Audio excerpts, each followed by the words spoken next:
যেখানে আইন উপদেষ্টা আমাদের নিরাপত্তা তো দূরে নিজের নিরাপত্তা নিয়ে শঙ্কিত। তারপর এটি কতটুকু কার্যকর? আদালত থেকে বিচার ব্যবস্থা থেকে আসা অস্ত্র মামলার আসামি কোনোদিন জামিন পায়?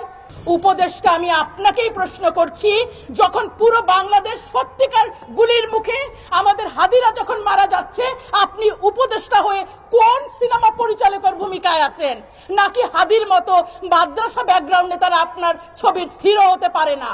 হাদিরা কখনোই মরে যায় নাই, আমি বিশ্বাস করি না হাদি মরে গেছে। আমরা যদি কোরআন থেকে বলি শহীদ যে এরকম কোনোদিন মরে না, আমাদের হাদি বেঁচে থাকবে। দেখেন, হাদি বারবার চেয়েছে, আপনারা সবাই দেখেছেন, এখনো আছে, দেখবেন, মৃত্যুকে সে ভয় পায় না। সে বলেছে হত্যাকারীর যেন বিচার হয়। আজকে যে হত্যাকারী আমরা জানতে পারি, আমরা দেখতে পাচ্ছি, সে অস্ত্র মামলায় মানে জামিন পেয়ে যায় এবং তারপর সে হত্যা করে।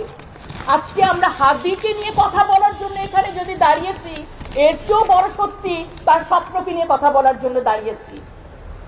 স্বপ্ন কখনো মরে যায় না, হাদিরা কখনোই মরে যায় নাই, আমি বিশ্বাস করি না হাদি মরে গেছে। আমরা যদি কোরআন থেকে বলি শহীদ যে এরকম কোনোদিন মরে না, আমাদের হাদি বেঁচে থাকবে। বাংলাদেশের আইন উপদেষ্টা বলছেন উনি নাকি উদ্বিগ্ন, উৎকণ্ঠিত, এবং উনাকেও মেরে ফেলা হতে পারে এরকম ভাবে তিনি ভীত। আমরা সেই দেশে বসবাস করছি যেখানে আইন উপদেষ্টা আমাদের নিরাপত্তা তো দূরে নিজের নিরাপত্তা নিয়ে শঙ্কিত। তারপর এটি কতটুকু কার্যকর? আদালত থেকে বিচার ব্যবস্থা থেকে আসা অস্ত্র মামলার আসামি কোনোদিন জামিন পায়? যাদের কোনো আইনের জ্ঞান নাই তারাও জেনে রাখেন, অস্ত্র মামলার আসামি যে কোনো ভাবে জামিন পেতে পারে না। আমরা কিন্তু ফেসবুকে এবং আমরা রিপোর্টগুলো দেখেছি, বিএনপি সমর্থিত 2 আইনজীবী তাদের জামিনের ব্যবস্থা করে দিয়েছেন।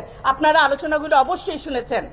আমাদের যে সংস্কৃতির উপদেষ্টা, আমাদের যে ফারুকী স্যার, আমরা ওনাকে সিনেমা জগতের মানুষ হিসেবেই মনে হয় বেশি ভালোবাসতাম। তার অনেক সিনেমার মধ্যে একটি হচ্ছে মেড ইন বাংলাদেশ, যেখানে উনি মানে খেলনা রিভলভার দিয়ে পুরো বাংলাদেশকে ব্ল্যাকমেল করার একটি মুভি বানিয়েছিলেন। উপদেষ্টা, আমি আপনাকেই প্রশ্ন করছি, যখন পুরো বাংলাদেশ সত্যিকার গুলির মুখে, আমাদের হাদিরা যখন মারা যাচ্ছে, আপনি উপদেষ্টা হয়ে কোন সিনেমা পরিচালকের ভূমিকায় আছেন?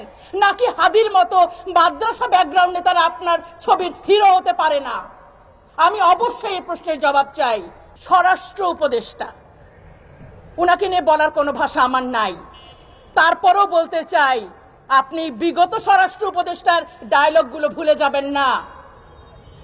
তিনি কি বলেছিলেন? একটা মরলে একটাই যায়, বাকিগুলা যায় না। দিন কিন্তু পাল্টায়, আরো গেছে স্বরাষ্ট্রমন্ত্রী। আপনি কি বলেছেন?